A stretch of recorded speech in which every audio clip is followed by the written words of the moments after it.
Story 1. A year after a traumatic event, I still did not want to go to Florida. My mom's friend said I should get over my Florida thing. My Florida thing was my dad drowning. Story 2. After going through childhood trauma with a therapist, I was informed by the therapist that I had chosen my parents before I was born and needed this suffering as a learning experience. The therapist then gave me links to an elderly lady who has lectures about that very thing. I tried to watch them, but what? Story 3. My dad opened the window on the 5th floor and literally said, "Jump out. Come on. If I were you, I would have ended it. But don't forget, God is going to get you in hell for killing yourself anyway." Story 4. Years ago, I was sharing with a group of women about some horrible things that had happened to me and how traumatic it had been to live through them. My head was bowed, as it was the first time I had shared these things, and this was a pretty close group, I thought. I was met with silence, and then the group leader said, with a bright, cheerful voice, "Next." Story 5. My church small group, which consists of 4 girls, asked if I was okay, and I said, "It's a lot, and it might be triggering, so I don't know." But they insisted, and because I looked horrible, I finally admitted to my church group that I had just been sexually assaulted and had to go to court and everything. It was just too much. The same girl, who was basically begging to hear, said, "Whoa, that's really depressing. Can we change the subject?" I got asked out to prom, and I'm in a good mood. Everyone then moved on to talk about prom, and I felt so ashamed. Story 6. That didn't happen. And if it did, it wasn't that bad. And if it was, that's not a big deal. And if it is, that's not my fault. And if it was, I didn't mean it. And if I did, you deserved it. Story 7. But your parents loved you and were doing their best.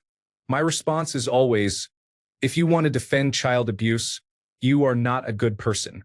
They don't have much to say after that. Story 8. There has to be more to the story. Thank God I know that it's their problem to not be able to accept that unfortunate things happen to people. It's sad that I couldn't count on their support, but I know what I experienced, and no one can lessen the impact it had on me. I think about how ill-equipped those who don't want to accept this will be if or when they experience trauma. They can only shut down because they lack the capacity to feel deeply. Also, as if I haven't rehashed the incident over and over in my mind from every angle, almost wanting to discover that it was my fault so that there would be some explanation as to how or why it happened, almost as a way to know that I had some control over the cruelty that was inflicted on me. Story 9. Oh great, you're one of those girls that has sex and regrets it. In response to me telling my friends that as a teenager I'd been kidnapped by a pedophile, kept for months, and barely escaped with my life. How do you even make that connection? Story 10. A woman I was dating and I got into an argument once about how we do not go out anymore. I came clean and told her I was under an extreme amount of stress and was depressed. She asked, "What are you so depressed about?" I told her the death of my best friend affected me more than I thought, and I am starting to realize that, and she laughed. Like a "you cannot be serious right now" kind of laugh. I knew it was over after that. Story 11. Not trauma exactly, but I was dating a girl once who threatened to break up with me if I did not open up about why I was depressed. I did not get far into it before she cut me off to say I should get over it because some people have real problems, and then proceeded to complain about some work drama nonsense. Story 12. I asked a drinking buddy while we were out if I could talk to them about my mom being beaten by her husband. I was young and distressed, not knowing what to do. They said they did not want to hear about it. That is when I realized they were just a drinking buddy and not a friend. Story 13. Well, typically when you are truly weakened by a traumatizing event, it's like blood in the water and it can make you quite vulnerable to predators. This is why they say bad things come in threes, I imagine. I think it's really shocking how callous and indifferent people can be, to find out how willing some are to kick you when you are down. I can't really pinpoint any specific cruel statements or incidents. It's just the general ignorance of people who have never truly lost in life yet, and you realize that not only has this terrible thing happened to you, but you are also condemned to bear the burden of it and are reminded of it every time you are not understood. It's the isolation and the pity.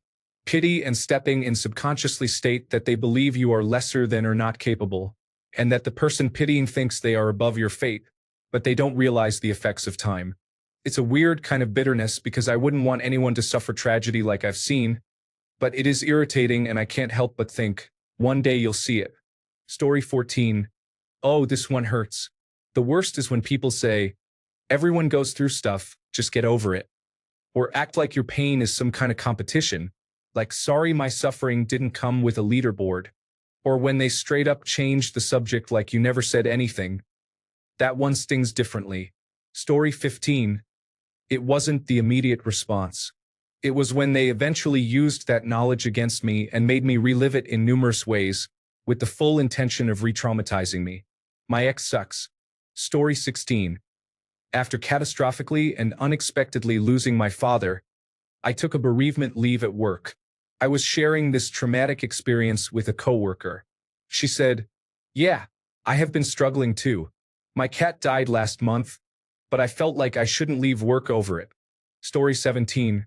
My family didn't love me, so I had a found family, which are close friends that feel like the family we never had through DNA.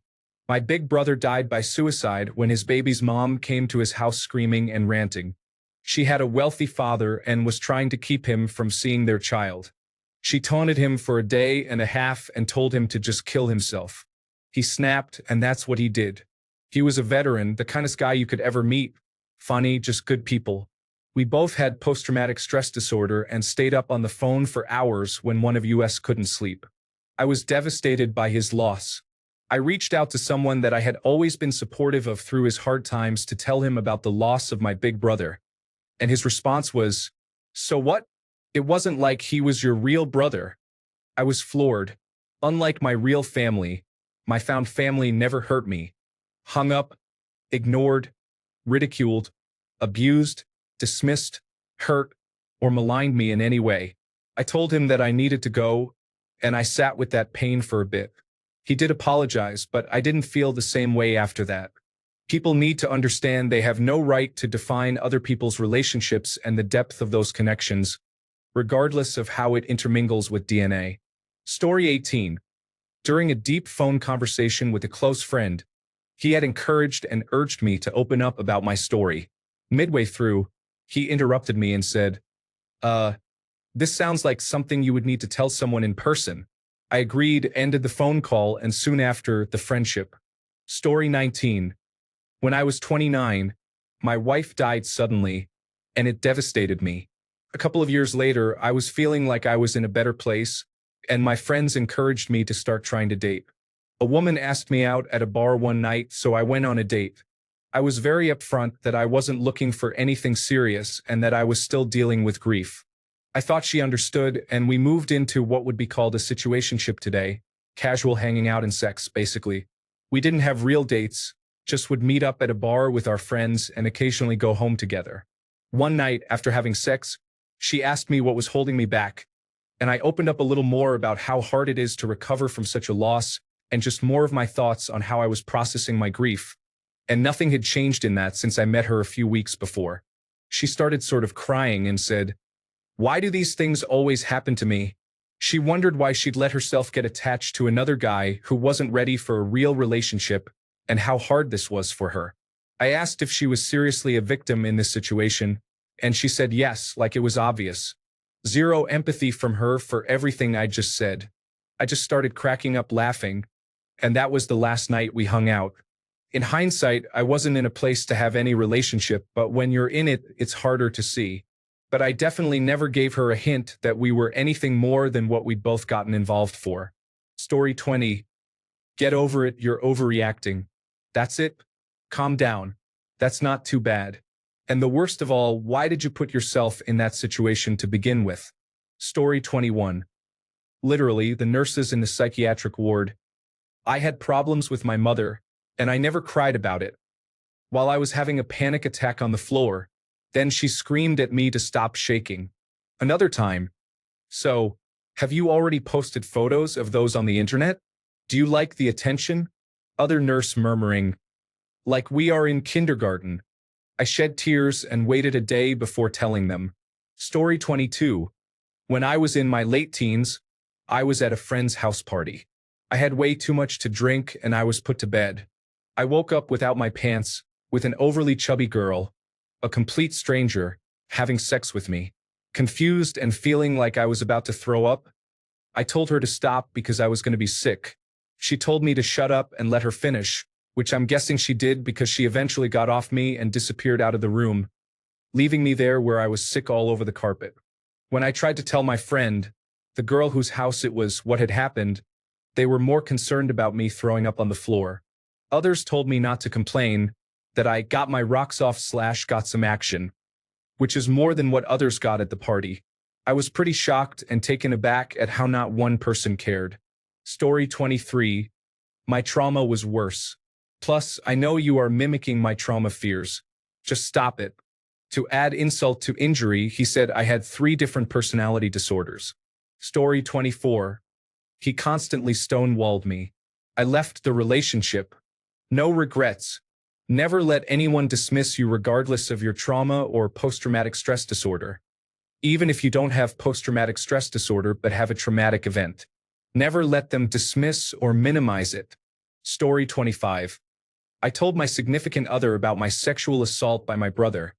And on the same day, he screamed it at the top of his lungs in the parking lot of our apartment complex while arguing with said brother. It took me 17 years to tell someone, and he told my entire community within 2 hours. Story 26.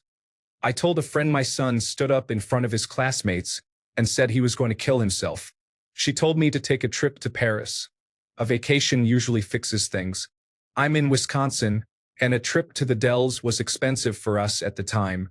I had no use for her after that and, in fact, really had no one to ever talk to about it.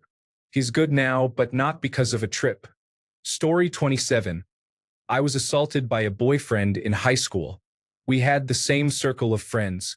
The girls knew what happened.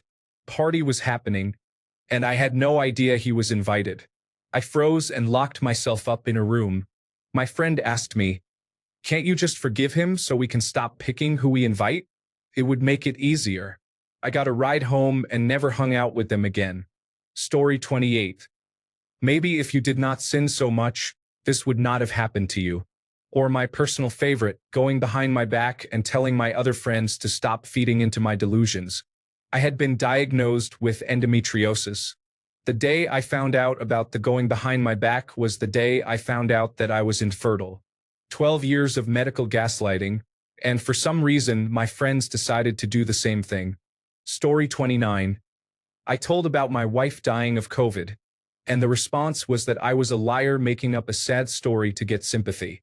I happened to have her death certificate on me because I spent the entire afternoon dealing with the bank and the Department of Licensing, getting accounts and vehicle titles switched over into my name. This random bar patron thought I was some con artist.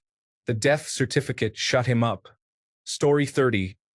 I am sorry you feel that way. In other words, I am not sorry for treating you poorly, only that you believe I am treating you poorly.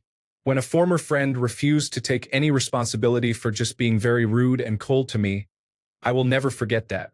It was a great way to say they did not at all care how I felt about things that were important to me. Story 31. Without listening to more than one sentence, I was told I do not have any real problems. Within the week, I was in a hospital being treated for major depression. Story 32. You can get over it though. Oh well, it is good you cut them off so you can just forget about it now.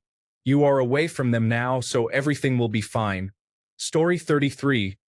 I had a salesman for some local magazine visit me about buying advertisement space. I requested he come back some other time as I had just lost my oldest brother a few days before and didn't want to discuss business matters. Exactly 1 week later, this person came in and asked me if I was over it. He exited the building very quickly. What a jerk. Story 34. Not really with trauma, but opening up about how I feel, how someone has made me feel, my emotions, etc. I generally get told it's not that bad, theirs is worse, etc. I also told someone about my uncle molesting me for years and was told to get over it. It's not like you were raped. I am always made to feel like I shouldn't feel how I do, like how dare I be upset, mad, or hurt over something. Story 35. My mom just shrugged it off with mental health doesn't exist when I had problems back in the old days.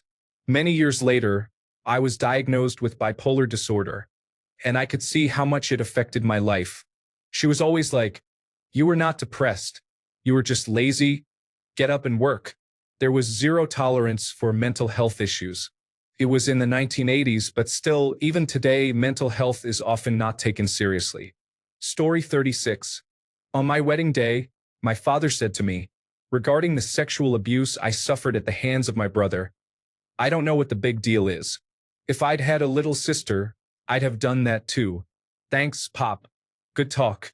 Story 37. Honestly, for me, it's not a single horrible reaction, but the way most people seem to respond to the disclosures of trauma by making it about them in some way. I'm done managing other people's feelings about my worst memories, so I'm done sharing except with my therapist. Story 38. I opened up to her, at her insistence, about being sexually abused by a family member when I was a child. She got angry at me and accused me of trying to minimize her own trauma. Then later on, during an argument, she used my confession to question my masculinity and hurt me. I've never talked about it again. Not to partners, not to therapists, nobody. And I likely never will. Nobody cares about a man's trauma or feelings.